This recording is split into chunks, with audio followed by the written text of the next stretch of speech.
ৰাতিপুৱাৰ নাস্তা এনেদৰে বনাই খাব পাৰি। এয়া আধা কিলো চাউল লৈছিলোঁ, ষ্টিলৰ গামলাটোত ভিজাই 1 ঘণ্টাৰ কাৰণে ৰাখিলোঁ। মিক্সিৰ বাতিটোত নাৰিকল আৰু চাউল একেলগতে মই ধুনীয়াকৈ মিহিকৈ গুলি ল'লোঁ। এয়া ষ্টিলৰ গামলাটোত অকণমান নিমখ আৰু এচামুচ চেনি দি ধুনীয়াকৈ মিহলি কৰি ল'লোঁ। এয়া ৰেডি হৈ গ'ল। লগতে পেনখন অকণমান তেল সানি আটাইকেইটা ৰেডি কৰি ল'ম। এয়া আটাইখিনি ৰেডি কৰি লোৱা হৈ গ'ল। এতিয়া গেছটো জ্বলাই ল'ম।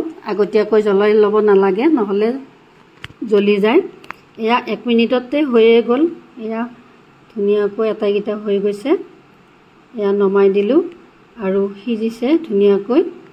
আকৌ এবাৰ বহাই দিম আটাইখিনি। এনেদৰে মই আটাইখিনি কৰি ল'লোঁ। এয়া হৈয়ে গ'ল, খাবলৈ ৰেডি। গুড় বা মিঠৈৰ লগত ধুনীয়াকৈ খাব পাৰি আৰু আলহী অতিথি আহিলেও চাহৰ লগত ধুনীয়াকৈ দিব পাৰি। পুনৰ এটা নতুন ভিডিঅ' দিয়াৰ আশাৰে আজিলৈ আহিলোঁ। ধন্যবাদ।